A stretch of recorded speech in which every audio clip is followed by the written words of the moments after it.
వైసీపీకి big shock తగిలింది. కీలక నేతలకు సత్తెనపల్లి పోలీసులు నోటీసులు జారీ చేశారు.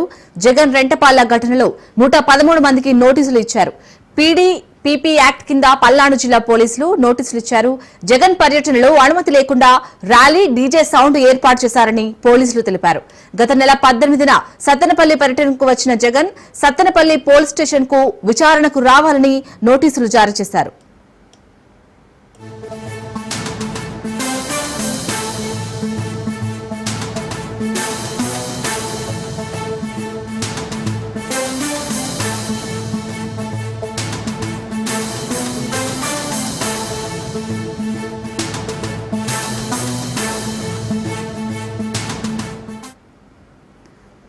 రైట్, మొత్తానికైతే ఇటు వైసీపీకి బిగ్ షాక్ తగిలిందని చెప్పాలి. దీనికి సంబంధించి పూర్తి అప్డేట్స్.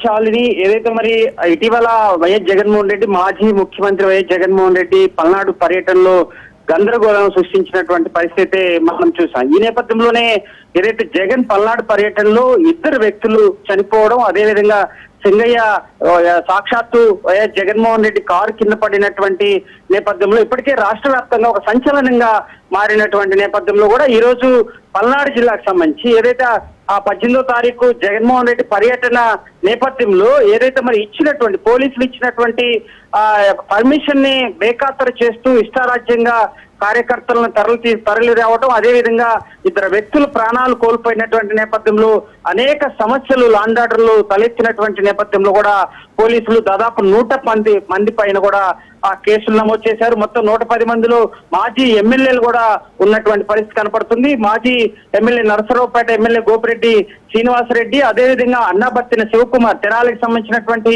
మాజీ ఎమ్మెల్యే శివకుమార్, అదేవిధంగా కాసు మహేష్, అదేవిధంగా మరి వైసీపీ ఇన్ఛార్జ్ గా ఉన్నటువంటి సుధీర్ భార్గవ్ రెడ్డి పైన కూడా కేసులు నమోదు చేశారు. ముఖ్య నేతల పైన కూడా కేసులు నమోదు చేశారు. ఎందుకంటే చాలా లోతుగా విచారణ చేపడుతున్నారు. ఇప్పటికే రాష్ట్ర ప్రభుత్వం తీవ్ర స్థాయిలో పరిగణించింది. ఏదైతే జగన్ పర్యటనలో జరిగినటువంటి వ్యవహారాలు కానీ సంబంధించి కానీ, లాండ్ ఆర్డర్ వ్యవహారాలు కానీ, అదేవిధంగా మాజీ మంత్రి అంబటి రాంబాబు సాక్షాత్తు స్థానిక డిఎస్పీ పైన, నాగేశ్వరరావు పైన ప్రవర్తించినటువంటి తీరు, అదేవిధంగా వారు ఆ పోస్టర్లు చేసినటువంటి కామెంట్స్ కూడా పెద్ద దుమారం రేపినటువంటి పరిస్థితి కనపడుతుంది. ఈ నేపథ్యంలోనే కొంతమంది నేతల్ని అదుపులో తీసుకొని విచారణ చేపడుతున్నారు. వారికి ముందస్తు నోటీసులు సర్వ్ చేసినటువంటి నేపథ్యంలో ఖచ్చితంగా ఆ రోజు జరిగినటువంటి విషయాలకు సంబంధించి కూడా ఎందుకు ఈ విధంగా ప్రవర్తించాల్సి వచ్చింది, దీని వెనక ఏమైనా కుట్రకోణం దాగి ఉందా అనే కోణంలో కూడా అటు డిఎస్పీ నాగేశ్వరరావు, అదేవిధంగా అమరావతికి సంబంధించిన సత్తెనపల్లి రూరల్కి సంబంధించినటువంటి డిఎస్పీ హనుమంతరావు కూడా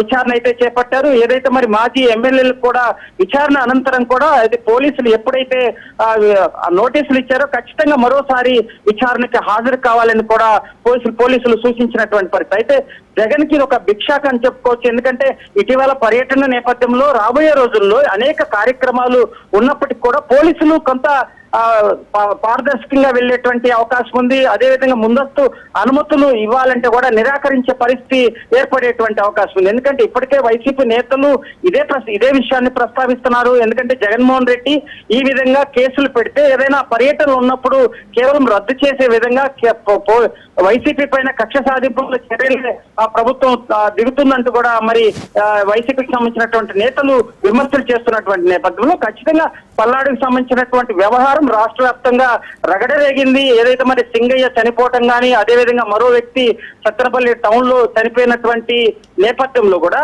ఏదైనా పూర్తి స్థాయిలో పోలీసు యంత్రాంగం దీనిపైన చాలా సీరియస్ గా తీసుకుంది. దీనిపైన బాధ్యులపైన చర్యలు తీసుకునే విధంగా కూడా అటు పోలీసు శాఖ కూడా అడుగులు వేస్తున్నటువంటి నేపథ్యంలో అటు జగన్మోహన్ రెడ్డి వ్యవహారం కానీ, అదేవిధంగా పర్యటనకు సంబంధించి పల్నాడు పర్యటన విచారణ అనంతరం కూడా ఎలాంటి చర్యలు తీసుకుంటారనేది కూడా వేచి చూడాల్సినటువంటి పరిస్థితి కనపడుతుంది. శాలిని, రమేష్, ఇక్కడ మెయిన్ గా పోలీసులు అయితే అటు అనుమతి లేకుండా వాళ్ళు ర్యాలీ అలాగే డీజే సౌండ్ ఏర్పాటు చేశారని చెప్పారు. మరి ఇటు పోలీసులు అయితే నోటీసులు జారీ చేయడంపై అటు వైసీపీ నేతలు ఏమంటున్నారు? ఎస్, అంటే మనం మొదటి రోజు నుంచి చూస్తున్నాం శాలిని. ఏదైతే కేవలం ముందస్తుగా కూడా జిల్లా ఎస్పీ కంచి శ్రీనివాసరావు చాలా స్పష్టమైన ఆదేశాలు జారీ చేశారు. జగన్మోహన్ రెడ్డి పర్యటనకు సంబంధించి కేవలం 3 కార్లు మాత్రమే, 100 మంది పబ్లిక్ మాత్రమే అనుమతులు ఉన్నాయని ఆయన చాలా స్పష్టంగా జిల్లా ఎస్పీ కంచి శ్రీనివాసరావు మీడియాకి వెల్లడించాడు. అదేవిధంగా నోటీసులో కూడా చాలా నీట్ గా ఆయన సర్వ్ చేసినటువంటి పరిస్థితి. అయితే ఈ నేపథ్యంలోనే అటు పార్గోరెడ్డికి కూడా ఆయనకి పిలిచి కూడా ఏదైతే జిల్లా ఎస్పీ ఆఫీస్ పిలిచి కూడా వారు వ్యవహరించాల్సినటువంటి తీరు, జగన్ పర్యటనకి ఏ విధంగా ముందస్తుగా వెళ్లాలనేది కూడా ముందస్తుగా కూడా పోలీసులు చాలా బాధ్యంతరంగా కూడా ఆయన జిల్లా ఎస్పీ చెప్పినటువంటి పరిస్థితి. అయితే వీటన్నిటి కూడా పూర్తి స్థాయిలో కూడా వారు ఎక్కడ కూడా పాటించలేదు. అటు వైసీపీ నేతలు మరి కేవలం ఆ రోజు పర్యటనకు సంబంధించి జగన్మోహన్ రెడ్డి వస్తున్నటువంటి సమయంలో ఇష్టారాజ్యంగా అటు కార్యకర్తలను తరలించేటువంటి వ్యవహారంగానే, ఎందుకంటే పల్నాడు జిల్లాలో 7 నియోజకవర్గాలు ఉన్నాయి. 7 నియోజకవర్గాలకు సంబంధించి కూడా తీవ్రంగా ప్రయత్నం చేశారు. జగన్ పర్యటన సక్సెస్ చేయాలని జగన్ పర్యటనని పోలీసులు అడ్డుకుంటున్నారు. ఎందుకంటే ముందస్తుగా కూడా అడ్డుకుంటుంటే పెద్ద మొత్తంలో కార్యకర్తలు వస్తే కానీ ఖచ్చితంగా పోలీసులను ఎదుర్కొనే విధంగా కూడా వైసీపీ నేతలు ఈ విధంగా వ్యవహరించారని కూడా అటు పోలీసులు అనుమానిస్తున్నారు. ఈ నేపథ్యంలోనే కేవలం కూటమి ప్రభుత్వం కక్ష సాధింపుల చర్యలో భాగంగానే అటు వైసీపీ నేతల పైన కేసులు పెట్టారు. అదేవిధంగా వైఎస్ జగన్మోహన్ రెడ్డి సాక్షాత్తు మాజీ ముఖ్యమంత్రి పైన అది జగన్మోహన్ రెడ్డి అక్కడ వస్తున్నటువంటి సమయంలో డ్రైవర్ చేసినటువంటి తప్పుకి జగన్మోహన్ రెడ్డి పైన కేసులు ఎలా పెడతారంటూ ఇప్పటికే న్యాయ వ్యవస్థని ఆశ్రయించినటువంటి నేపథ్యంలో ఖచ్చితంగా అటు కూటమి ప్రభుత్వం ఏదైతే పల్నాడు పర్యటన గాని, చనిపోయినటువంటి సింగయ్య వ్యవహారం గాని, అదేవిధంగా ఆ రోజు మరి ఫ్లెక్సీలు ఏర్పాటు చేసి రప్ప కోస్తాను అనే ఒక సినిమా డైలాగుల వ్యవహారం కూడా ఇప్పటికే చాలా తీవ్రంగా పరిగణించింది. దానికి సంబంధించి కూడా 3 వ్యక్తుల్ని రిమాండ్ కి పంపించింది. సత్తెనపల్లి సంబంధించినటువంటి రూరల్ పోలీసులు అదుపులో తీసుకున్నారు. ఇప్పటికే రిమాండ్ ఖైదీలుగా ఉన్నటువంటి నేపథ్యంలో ఖచ్చితంగా ఇలాంటి చర్యలకు మరొకసారి వైసీపీ నేతలు పాల్పడకుండా, ఎందుకంటే లాండ్ ఆర్డర్ సమస్య అంటే కేవలం పర్యటనలో భాగంగా అటు అసాంఘిక శక్తులు అక్కడ చేరుకొని ఈ విధంగా వ్యవహరిస్తున్నారనే కోణంలో పోలీసులు చాలా, ఎందుకంటే ఇది కేవలం వైసీపీ నేతలు వెనకుండి కుట్రకోణం దాగి ఉందా లేదా వైసీపీ కార్యకర్తలు వ్యవహరించినటువంటి తీరా, ఇవన్నిటి కూడా ఖచ్చితంగా తేల్చేసేటువంటి అవకాశం ఉంది. సాక్షాత్తు హోంమంత్రి అనిత కూడా ఇదే విషయాన్ని ప్రస్తావించారు. సింగయ్య చనిపోయినటువంటి తీరు గాని, అదేవిధంగా జగన్మోహన్ రెడ్డి వచ్చినటువంటి పర్యటన. Right, thank you Ramesh.